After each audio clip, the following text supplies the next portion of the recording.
Per svolgere un'inchiesta sui vini sardi è giusto cominciare da una cantina. Quella che ora vedremo è unica al mondo. È all'interno di un antico nuraghe ed appartiene a un viticoltore che ha le sue vigne nei pressi di Sindia.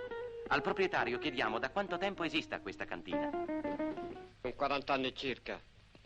E a chi è venuta l'idea di costruirla? L'anima di papà. Perché?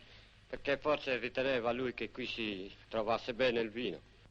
Quanti anni avrà questo nuraghi? 3000 anni e più, e chi lo sa. In quasi tutto il territorio della Sardegna si coltiva la vite e alto è il livello qualitativo e quantitativo dei vini prodotti. Conosciuti in tutto il mondo sono i vini tipici di Oliena, Jerzu, del Mandrolisai e di Sorso, il Nasco e il Cannonau e tanti altri. Ma si tratta di una produzione limitata. La maggior parte del vino non viene lavorato nell'isola, ma esportato mediante navi cisterna. Verrà imbottigliato altrove o servirà come vino da taglio, come vino cioè che per la sua alta gradazione alcolica verrà miscelato con altri a gradazione minore. Dove va il vino sardo? Troviamo chi può risponderci. Sì, sono il capitano della nave. Da quanti anni trasporta vino? Dunque sono circa 9 anni e più. E dove lo porta tutto questo vino? In tutte le parti. Abbiamo Calabria, Puglia, Grecia, Egitto, Francia, Spagna, Sicilia, Calabria, dove generalmente ci dicono... All'equipaggio piace il vino?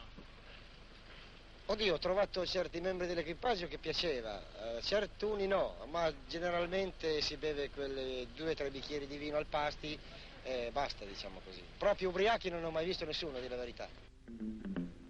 La Sardegna dunque produce tanto vino da poterne addirittura esportare. Le zone dove si coltiva maggiormente la vite sono quelle del Campitano di Cagliari, dell'Oristanese, delle isole di Sant'Antioco e San Pietro, dell'Ogliastra, del Nuorese e del Sassarese. Tuttavia, anche se la coltivazione della vite è molto diffusa nell'isola, la produzione dei vini tipici è limitata. E questo perché l'industria vinicola, impostata su basi veramente moderne, è sorta solo da poco. Qui ci troviamo nel Campitano di Cagliari, in una vigna di medie proporzioni in cui lavorano molte persone. È loro questa vigna? No, non è mia, vengo a lavorare a giornata.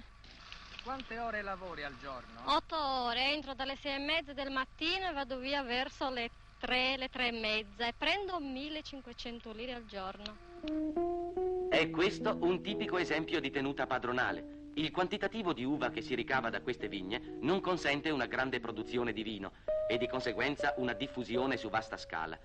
Oltre a ciò, molto spesso il vino viene ricavato con sistemi antichi di secoli che escludono la possibilità di impostare un commercio a largo respiro.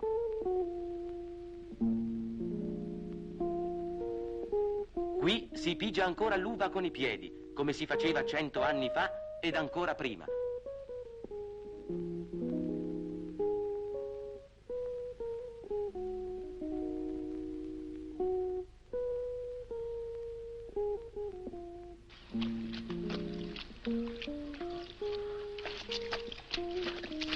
Ho conosciuto pigiare l'uva con i piedi dall'età di 8 anni, da quando ero bambina. L'ho conosciuto a casa mia. Quali sono i motivi per cui si continua ad usare questo antico metodo? Perché me ne accorgo che il vino è più genuino, perché con la macchina schiaccia il seme e estrae l'acidità del sascone. Lo produce per sé o per venderlo? Per me anche un pochettino per vendere. Solo che quello che venderà in bottega non sarà genuino come quello che bevo io.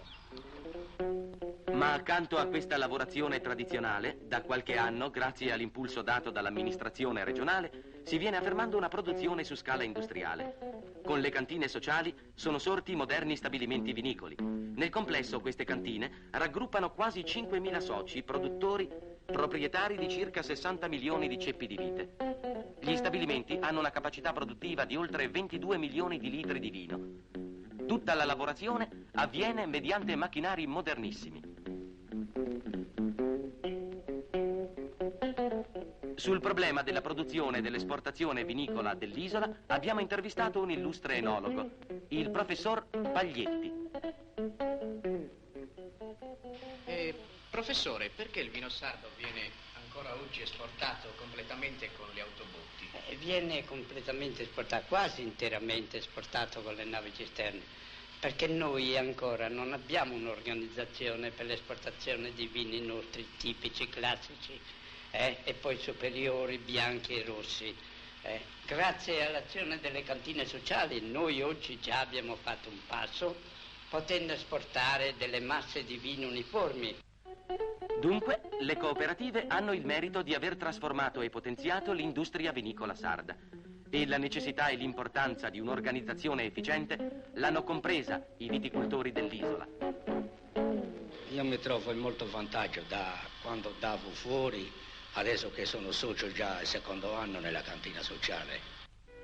Tra le cantine sociali più importanti, quelle di Monserrato, Quartu Sant'Elena, Terralba, Sant'Antioco, Sorgono, Oliena, Dorgali e Sorso. Presto l'industrializzazione darà ancora migliori risultati e il vino sardo non verrà più esportato con navi cisterna. Partirà già imbottigliato e confezionato per propagandare in tutto il mondo uno dei tesori dell'isola.